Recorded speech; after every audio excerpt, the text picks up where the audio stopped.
And today we've got a fabulous panel for you.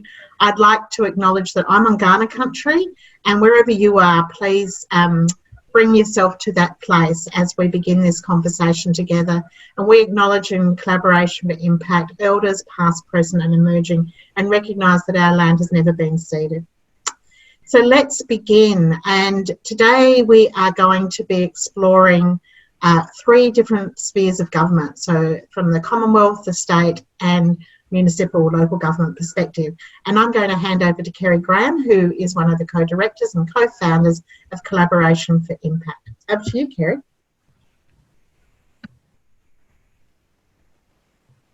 Thanks so much, Moira, for such a warm welcome, and hello to everyone on the line.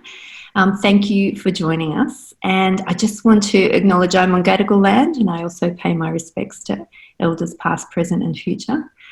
I also want to acknowledge and thank our incredible panel for today. May I introduce to you Lil here.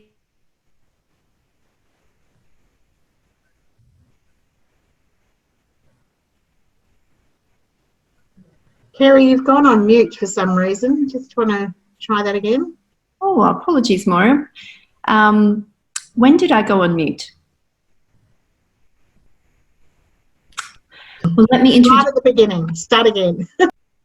I was saying thank you for joining us, everybody, and we appreciate you joining us on this webinar. And I wanted to acknowledge that I'm on Gadigal land and acknowledge elders past, present and future, and also express our thanks for this incredible panel that's come together to share their wisdom today. So in asking each panel to bring themselves in and say hello to you all, we're going to ask them what helped them get through COVID. So Lil Healy, Deputy Secretary from Premier and Cabinet in Victoria, welcome. What helped you? G'day, Kerry, and thanks for calling me incredible. I haven't done anything yet. I think classical music has helped me get through COVID here on Wurundjeri lands, and always does and probably always will. It's been a beauty. Beautiful, thank you. And we'll also welcome Tara Day-Williams, Director of Stronger Places, Stronger People for the Department of Social Services federally. Welcome, Tara. What's been your COVID survival tip? Thank you, Kerry. I'm joining from Bidjigal land and would like to begin by acknowledging and respecting Bidjigal elders. What has helped me through COVID is much more mundane than Lil's. Mine has been having toasted sandwiches at lunchtime in the backyard with my husband and looking at the sky. Beautiful, beautiful, thank you. And welcome to you, Rodney Green, Director of Community and Economic Development for Burnie City Council. Thank you for joining us. What's been your COVID survival tip? Hi, Kerry, and I'm on Palakani land today. And what's got me through the last 3 months of COVID is good Tasmanian cider and whiskey. Of course. And mine has been an unhealthy dose of Kit Kats. So let's dive right in. You all hold very senior, influential roles within government, and you have seen these changing times. We go back before Christmas to bushfires for some parts of your states or geographies, followed by other natural disasters like flood, and then a global pandemic. Just throwing to each of you, perhaps to you first, Lil, what has been changing from your perspective? What's the things you've most observed?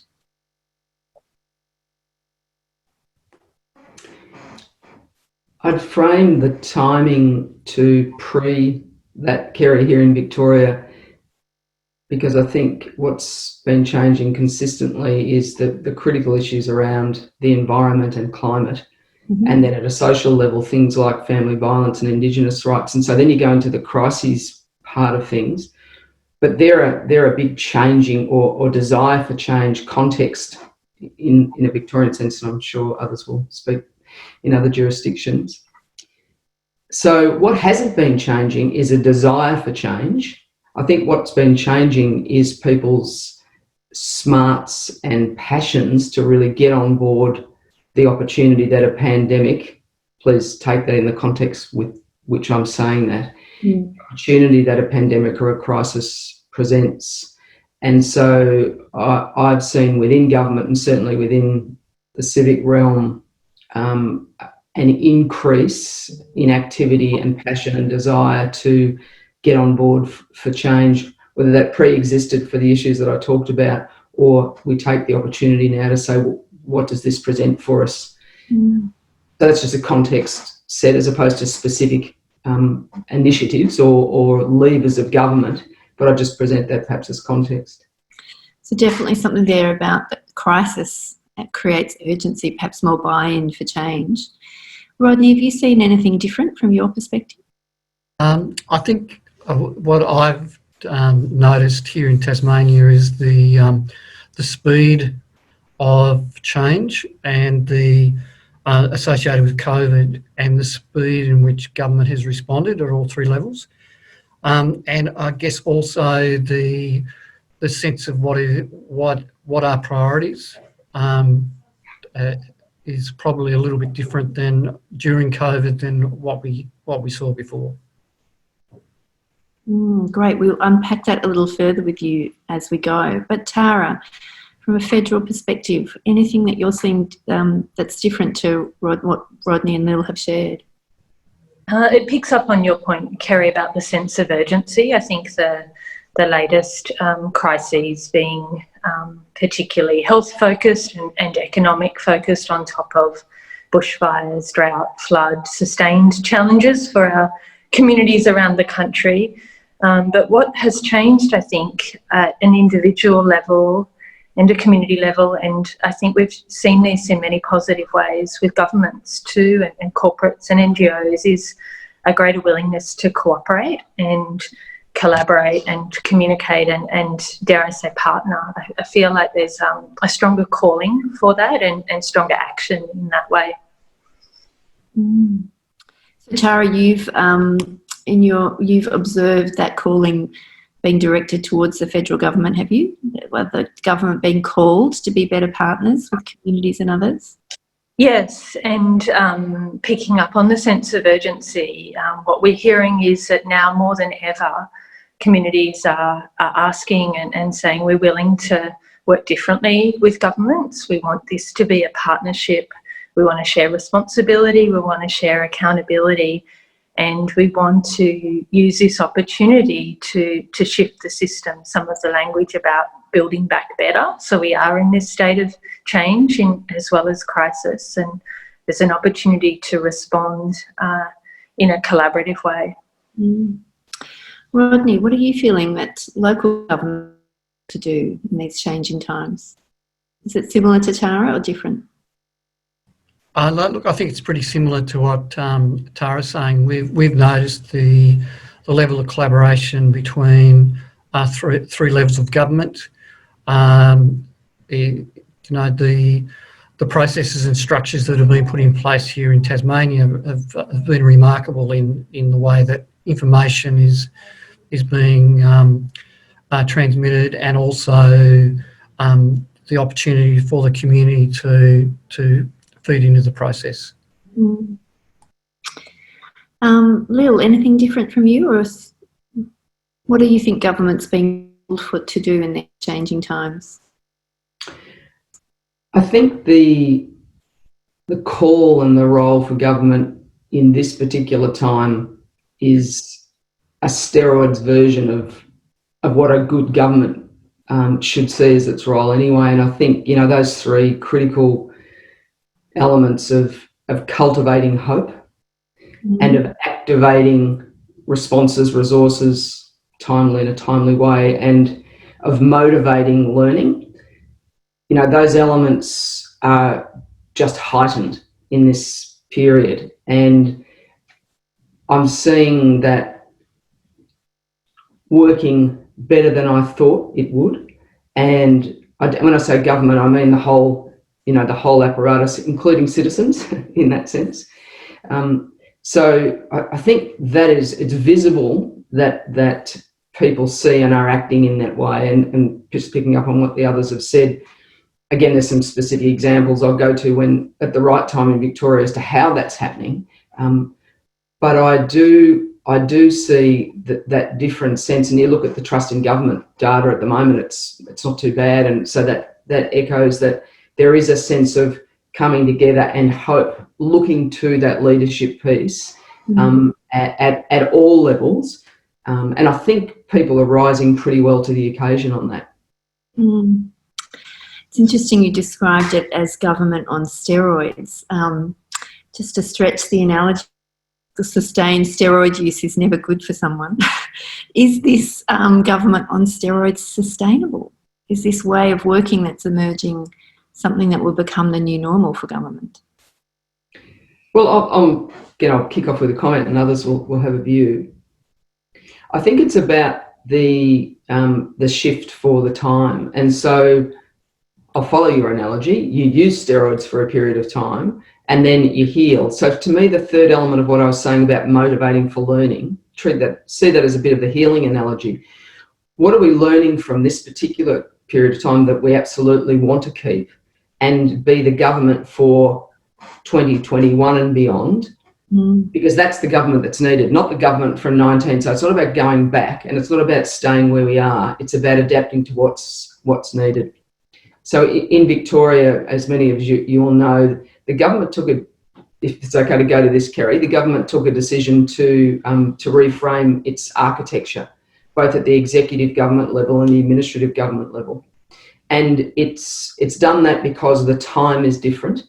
And the time has required a really sharp and dedicated focus and decisive action in ways that are listening bottom up, but very data driven on both the health response, but in an economic and social context. And so it's instituted for 6 months a set of architecture that totally shifts where the decision making is for the crisis and keeps regular government operating. And it's recommissioned ministers and it's recommissioned secretaries, and there's a whole lot of detail in there which you can hear about on the States of Change piece from earlier in the week if you're interested. But the critical thing about that is that it's time specific and there's a learning process finally built into it to say, well, what are we doing well here that we would keep for the future?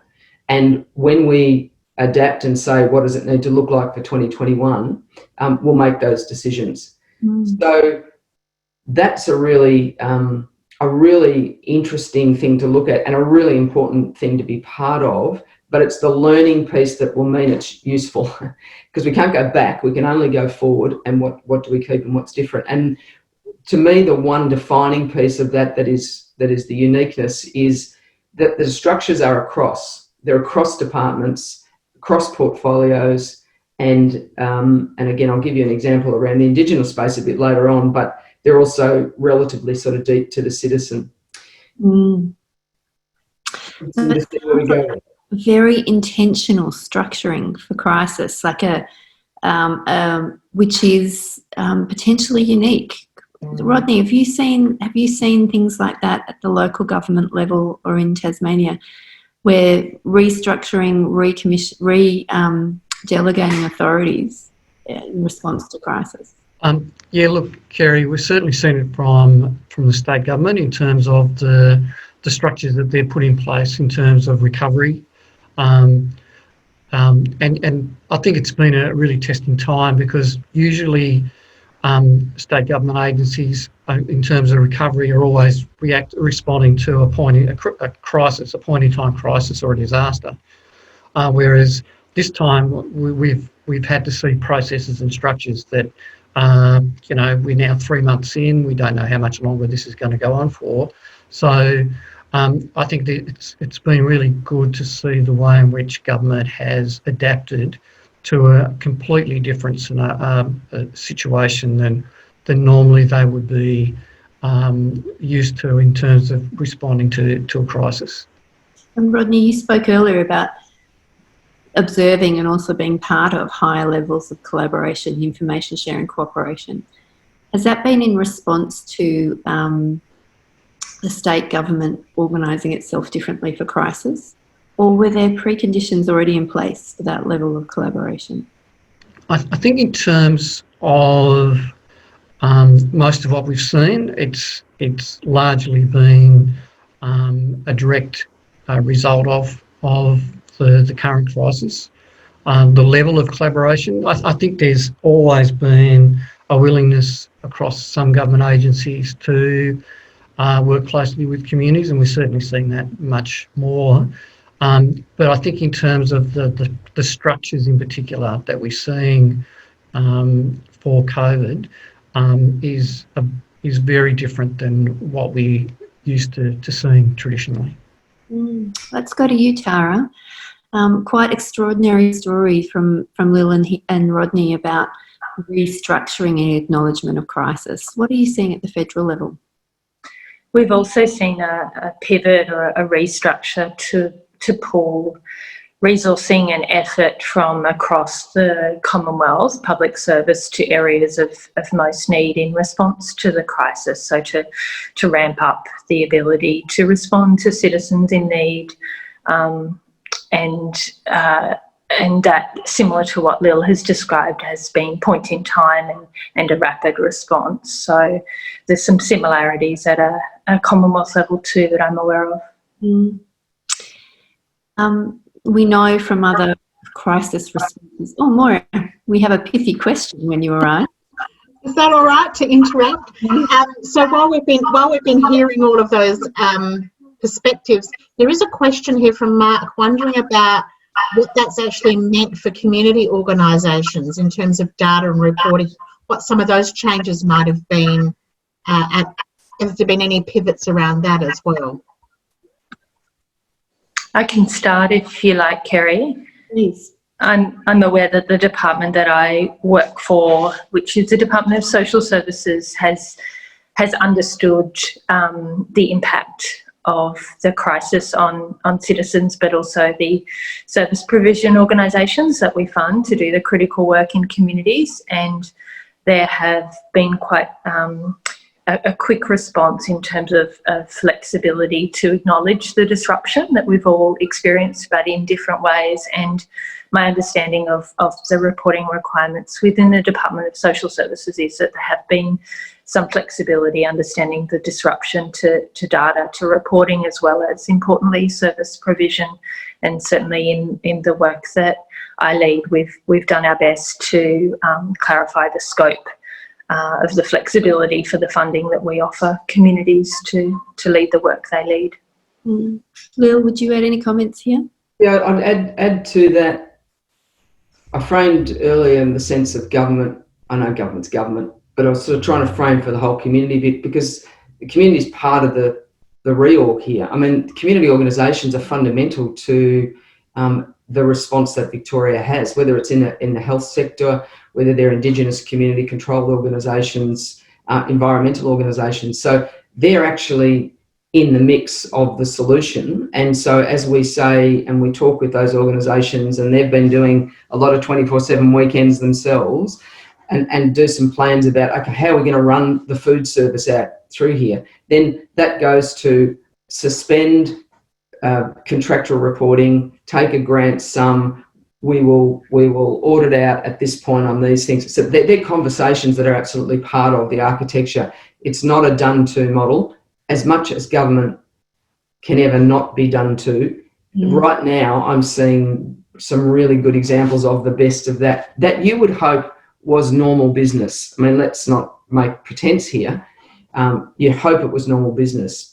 It's better at the moment than normal business. And it's because the partnership of community organisations and government is there in the solution set and in the management of it. We've talked before on this webinar series about, and you've all brought these themes in, is when there's a crisis happening, the urgency rises, people have a great appetite to work together, and there is a need for speed. And the community understand that. Everyone understands the need for speed. But that often means that the people we turn to collaborate with first are those with whom we have an existing trust. And it sort of begs the shadow side of that is, if we turn first to who we trust, who aren't we collaborating with, and who may therefore be missing out, not just from the new relationship or the new way of working, but missing out from the needed benefits or the needed action. Is there anything you're seeing or commenting there about, is it government's propensity to collaborate first with trusted people what's been needed to collaborate with more unusual suspects? Rodney, to you first, perhaps. Look, some of the feedback we're getting from services is that they have been given a flexibility to allow them to respond, to almost put aside some of the contractual obligations to do what is going to be the best for clients, for the community. But I think you raise a really good point, is that, and we've noticed this before in collaboration, is how do we ensure that that everyone is at the table who needs to be at the table, and that's always a work in progress. Mm. Have you found that has been compromised or harder to do when working at speed? Look, it's interesting that I think people are finding that this has created an environment where collaboration is almost easier, because there's not this sense of feeling, the territorialism or whatever it is. There's been a propensity to share, to partner, to collaborate in ways that, look, it may be, as Lil said, that's what government hopes is happening anyway, but because of whatever the perceptions are, that people don't feel that they can because of contracts, but funding deeds. But given the situation that we face, there's this sense that there is opportunity to be more flexible and more collaborative than normal. Mm. Tara, what would you say here on this question of collaborate first with those you trust and who may not be at the table that needs to be? I agree that there is a tendency to collaborate with those with whom we trust, and therefore we have a relationship. That's the easier work. I think that it is something that we need to be live to continuously about who else should be at the table. I think Rodney articulated that well. And I wondered when listening to Rodney whether partly why it may feel for us in government easier to collaborate at the moment is because the need for speed, the urgency, means that we're having more direct conversations, and there's that clarity of purpose that we're all behind, and it's crystal clear rather than perhaps a little bit murky, and perhaps we can sometimes talk in a less direct way. Mm. On this question, anything from you that you're observing or any comments you'd make? I think the unifying goal that everyone can get behind, and the speed to make a decision just drives you to that. So I think the environment is right. Government wants to collaborate, but it's not easy to collaborate with, in my experience, just personally speaking. So it'd be interesting to have this conversation with people who are outside government, because we're all presenting it as a positive thing. So interesting on the other side. But my sense is, the thing I want to add is that the digital environment has given us an opportunity to reach right out and across, and that's certainly what we're doing in Victoria, recognising it's human nature to collaborate with people you like to collaborate with. It's much easier. Mm. So that's a natural tendency. So things like the listening posts that have been established digitally and really pumped heavily out through this thing called Virtual Victoria, everyone's in it together in Victoria, and that whole spirit of the marketing campaign, which has actually been exceptional, has a huge reach. There's been a whole lot of different voices and ideas and things come in to our missions structure, our unifying purpose areas, social, economic, health and environmental. So that has been a really positive addition to the landscape around who you collaborate with, that I've just added. You're hearing more direct voice. Okay. Moira. So just on that, there's a question from Sue asking about then the opportunity that this offers in terms of finding citizens' voices to feed into the learning, if you've got some examples of that. And also a question from Carolyn about what some of those mechanisms might be for how communities can inform the priorities and the investments that government might be making. I'm happy to just kick off with a couple of examples. I'll start just with a specific Indigenous example. So in Victorian context, as you'd know, the government's prioritised a long-term treaty process, first of its kind. We have a democratically elected Aboriginal body to advance that, the Treaty Commission. And so in that context, in COVID, the government's jumped very quickly with those partners to establish a very specific Aboriginal COVID-19 task force, cross-government, cross-community. And it's really just it's just brought everything you know is right and good and best to the table. Now, it's government initiated, but it's a partnership model because of treaty. To never take away the fact that government holds the power. But in a shared model, what we're seeing is that in place, in local areas where Aboriginal communities already exist, those organisations are together with all departments around the table, and that's where decisions are being made about priorities and fed into the task force.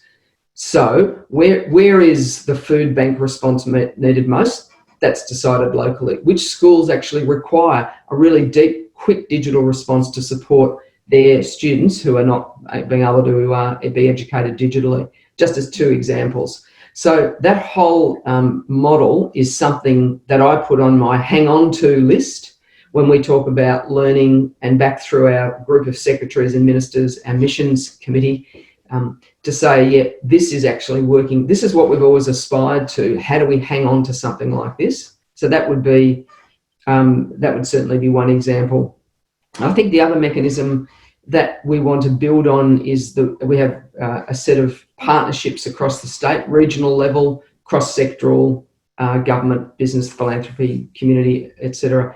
Those partnerships are directly advising into our missions on priorities. Now, they're not making decisions; they're advising. So again, it's not a a fully empowered model. But it's live and real time, and people are taking the task of saying, 2 months ago we had 13 priorities for our region. Here's the 2 we need to jump on now, and here's how. So that's a very traditional model, but again, really pressed. It's influencing and working well. Not to say it's perfect, and not to say that coming back in, the bureaucrats still aren't having to almost every day remember it's new. We're not back then, we're now. We've got to take this with the collaborative mindset. We've got to take this in the spirit it's meant, because the real challenge in all of this collaboration piece, as we know, is ourselves. So collaboration starts with me, and it's every day you've got to check it, because it's really easy to fall back despite the structures that might be in place. So that's just a couple of thoughts. Beautiful, thank you. Tara, this question about citizens shaping recovery and shaping policy responses more broadly, how do we hang on to some of these things that have been strengthened or built through a crisis response? What are you seeing here at the federal level?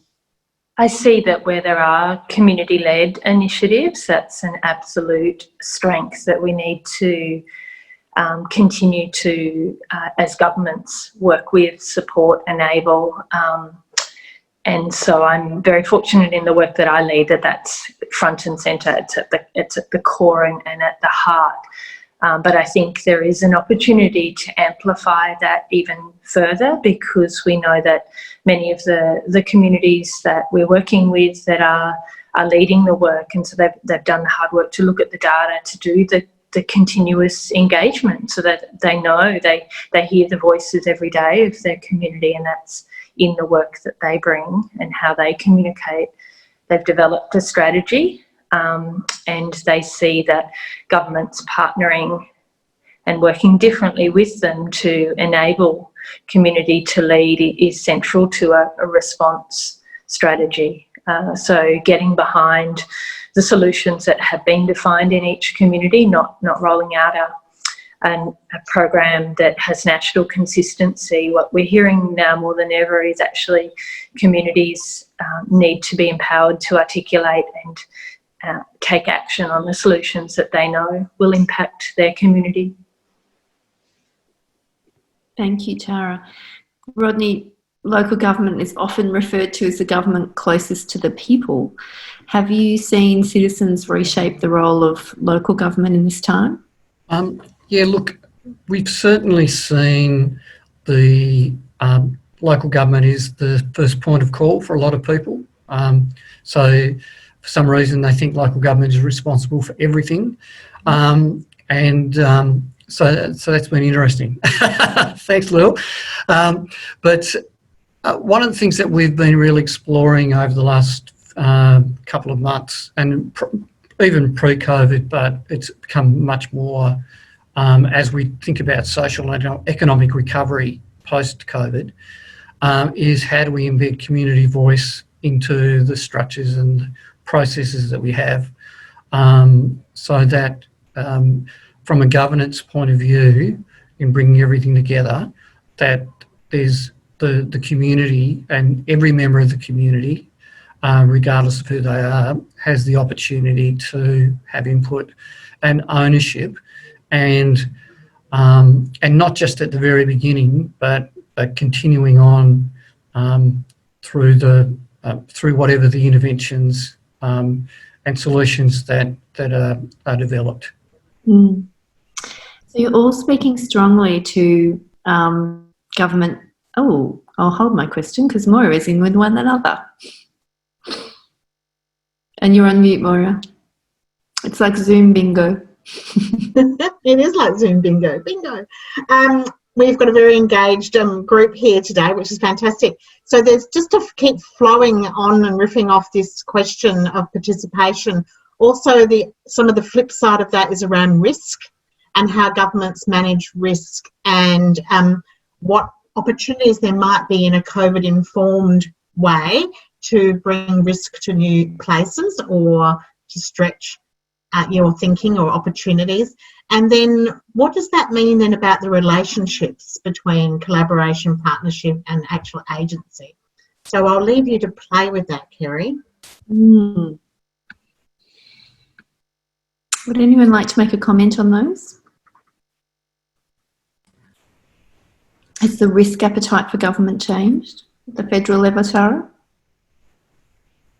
I would like to hope it has. I would like to hope that there's more openness for considered risks and in that way innovation, and the talk of using the opportunity not just to return to the pre-COVID world when we emerge, but to build back better. I really hope that there's a willingness across partners and systems to actually be willing to adjust some of the systems levers that we know are holding disadvantage in place. For example, I hope that this crisis catalyses a willingness to work together, to be bolder, to make some of these hard decisions that sometimes there needs to be a sense of urgency for the system to be nudged, from my experience.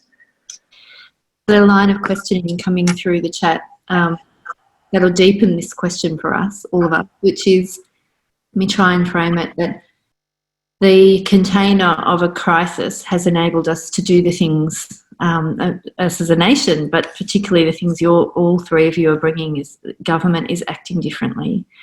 And if I can, Lil, to riff off the example you gave earlier, the container of a crisis and the willingness to pull together for purpose and collaborate in more intentional ways is somewhat easier to channel all of that into practical help on the ground, like better access to education when we're all homebound and food at people's doors. How do we channel that container and the collaboration that's come with it into the root causes of disadvantage? Some people on the chat are talking about how do we channel that into racism? How do we channel that into over-incarceration of Aboriginal and Torres Strait Islander people? How do we channel that into persistent and entrenched disadvantage that is that we know can be place-based? How do we channel that into to use your language, Tara, the things that we know from evidence and research now are holding people and communities into places of inequity and less justice and less opportunity. So what can be harnessed from this time? Lil, your point about learning, what can be harnessed to really go to the root causes and the good work of crisis response be directed to root causes? Lil? I think it's always still got to be real and practical and tangible for people. So we can harness, and are, dare I say, harnessing what we've known for a long time about how you might wrap some systems, services around people who hit any of government's justice or social services, including education. We know that we should be holistic in that, not system driven. And we've been planning for that. Now we can do it and are starting to do it just quietly. Don't tell anybody. But in this few months, it's how we start to really elevate that and escalate it and move it on, so that as we're coming to the next planning phase, that's become a bit normal. It's not a new thing. It's not an innovation. It's just what we know we should be doing, but it's really hard to do. So that's one example of something that's live, a different model of working, both to prevent people hitting the system, but if they hit the system, I don't mean the education system, I mean our, justice and human services systems, which generally in most data will take you to where poverty has been. So that's an example. It's the same with housing homelessness. So we've always known the number of accommodation units we've needed in, say, the City of Melbourne as an example, or Victoria as a whole even, from a social housing point of view. We've known that we've needed a housing first strategy, and that, again, people being treated as people in a holistic way. We've done that. People are housed for a period in motels with a caseworker. We're planning the next step. So all of those things you could see as big system changes, but I like to just describe them bottom up because that's where they're real. And when decision makers can see the real, it's much more of a motivator to work hard on the system side, because that's a beast, as we know. So they're just, I guess, they're live examples, and what we're learning is that we still have to keep working both on ourselves as individuals, as decision makers, on that collective decision making based on good evidence and data, and keep pointing to, so what does that mean for system level change? And that last bit is absolutely a really difficult bit, but it's doable, and if you break it down. Rodney, thank you, Lil, for the practical examples. Rodney, do you think the crisis, the citizen engagement, is putting pressure on the role of local government around things like addressing the root causes of poverty and inequity in Australia? It's been really interesting to watch, Kerry, in terms of local government responded very quickly to some of the economic impacts of COVID, in terms of, what could they do to help small business, rate relief, etc. And some of the very short-term immediate responses in terms of social recovery. I haven't observed yet, more broadly, the sort of longer-term responses that we're going to need to see. I think what's happened is COVID has shone the spotlight on a number of different issues that, for example, here on the Northwest Coast, homelessness, rough sleeping has been an issue that's been here for years that always seemed to be too hard to deal with. But because of COVID and the need to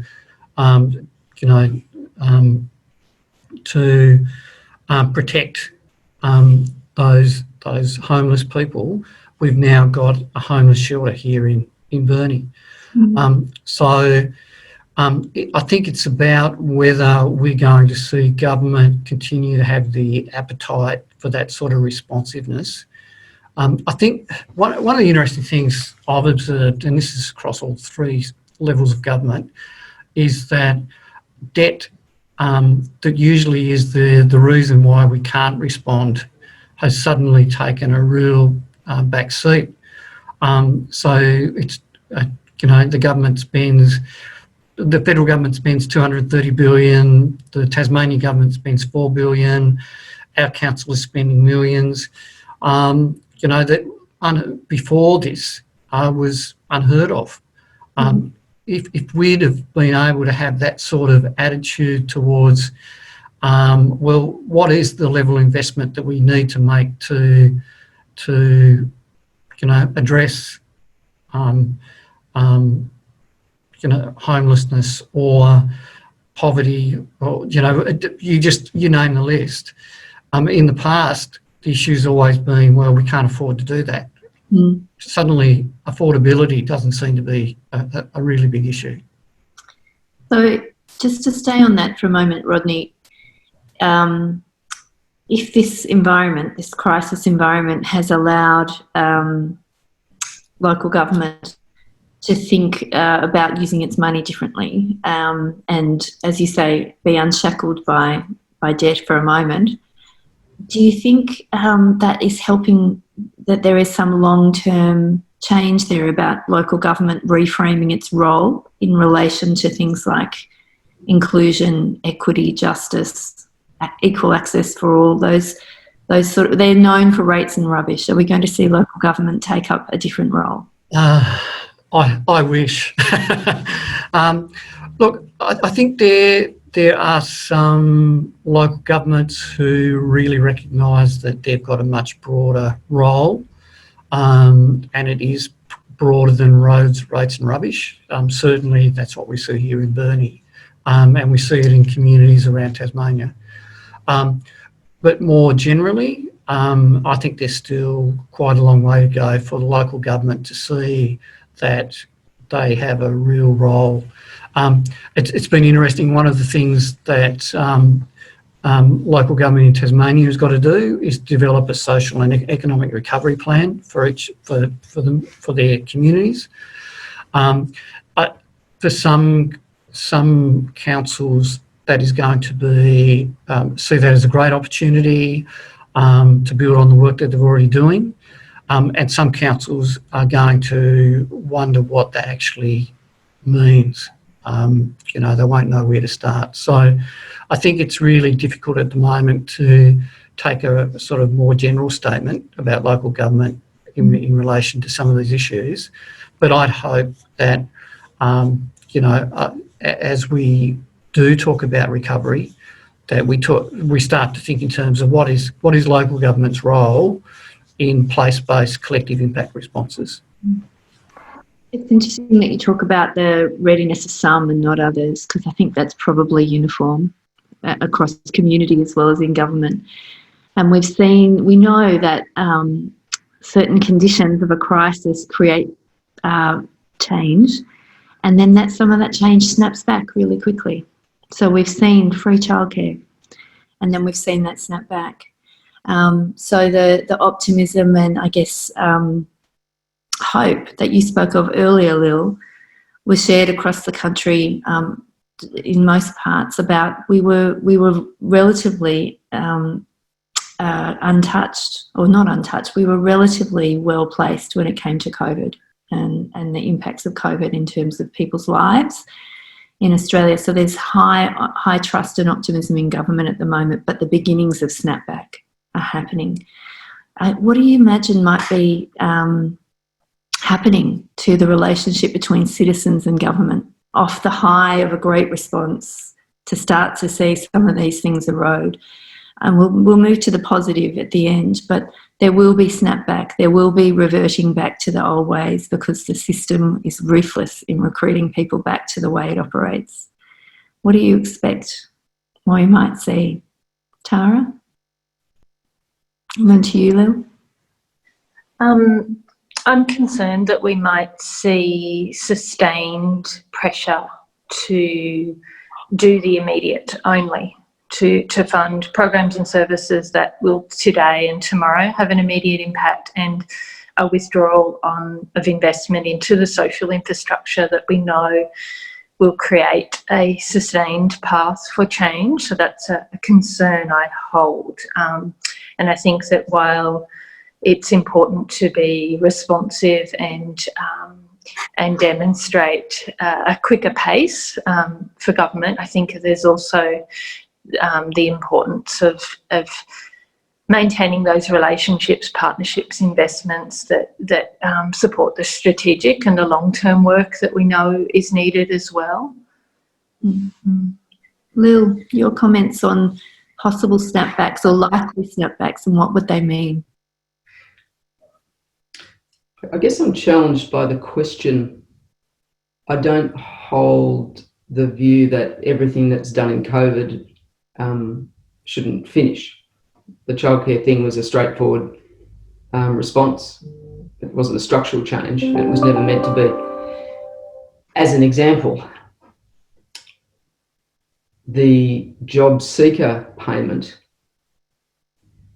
was the same. However, the job seeker payment has had an 8 to 10 year campaign behind it, which in the last 3 years has been cross-sectoral. BCA, ACOS, together. So, to me, I'd like to just less think about the snapback risk, but the snap forward opportunity, and be very just tactical about this. And, an increase in investment through citizen spending into the economy, as all the economists will tell us, is the stimulus we need. So just give it a rational argument, which links us back to the question around structural disadvantage and risk. We still have a significant long-term risk in this country, which we can capitalise on, because governments are good at hitting risk. We can capitalise on to play back why it is we need to be addressing poverty, and why it is, because it's a participation argument in the economy. So I'm less worried about the sort of initiatives snapback. Some should finish. I'm really interested in where they come together to think about a really good long-term sustainable social and economic recovery to address all those underlying issues that we've talked about. That's where I'd be putting effort, and where I'd be really trying to drive whatever, essence of collaboration we can get in those bits. I think that's where our opportunity is across the citizenry, not just in government. And if you look at the National Cabinet model and the new federation model, they're architectures, but they're symbols of what we can do right now and what we can retain. So I guess that's where my mind goes, more than the snapback piece. And then again, I'll just keep repeating my core view for myself is the biggest thing that will snap anywhere is ourselves. Yeah. So take responsibility here and keep plugging. Nicely said. Rodney, any thoughts from you on this? I hope before we get to September, the federal, state and local governments get together and ask what have we observed from some of the interventions that are put in place. We're hearing some great stories that people who now with the job seeker supplement who because of the stress and pressure of their personal finances are now able to deal with issues in their lives that because they're no longer in survival mode, and will allow them to participate. But we're hearing that from the social service sector, not from the employment service sector, because the employment service sector at the moment is mutual obligation has been suspended, so employment services aren't actually having that really close relationship with job seekers that they normally do. So it would be great for government to actually sit down and say, what actually have we observed? And let's put all the ideology to the side for a second and just see what does the evidence say, as in terms of some of the the things that have occurred, and can we learn from them? It's interesting. Lil brought us in at the beginning of this conversation with a theme around learning, and Rodney, you're bookending us there. So, and we are almost on time, so I'm going to take that segue and ask each of you, as clearly we know each of you as progressive leaders within government, would you share with the audience the single most important thing that you've learned through this period since January, as a way to close out, and then we'll hand over to Moira. Tara, what's your most significant learning?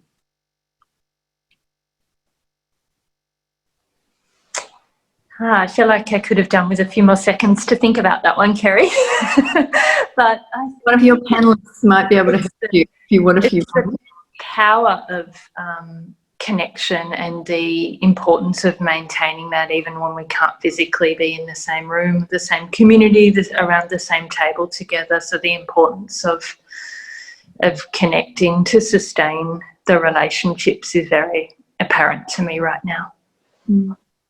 Thank you. Lil, your most significant learning? How to... It's the power of power. When humans are vulnerable, when I'm vulnerable, I can go one of two ways. If I capitalise on, and we have politically capitalised on that vulnerability and that power, and we've turned it in a direction, just tactically, that is a really powerful thing to do. Power and vulnerability are not often coupled. So, Rodney, your most significant learning? Look, my most significant learning is that we were silly enough to do a whole heap of planning for the long term during this whole crisis. We've been doing lots and lots of virtual planning workshops. And the thing that has amazed me, one of the things that we did was talked about the opportunities. And even though we were in the midst of this crisis and, you know, there were so many crazy things happening, the amount of opportunities that people saw, that not just in terms of general opportunities, but also the opportunities that learnings from COVID. And so I think the thing that I've taken out of this is the sense of optimism and hope that exists in our communities. That really gives me a sense of personal optimism as we move forward. That you know, that we can make a difference.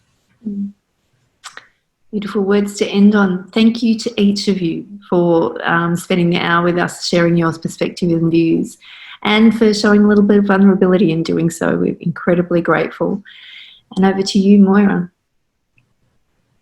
Thanks, Kerry, and my thanks too to Rodney, Tara and Lil for accepting this invitation.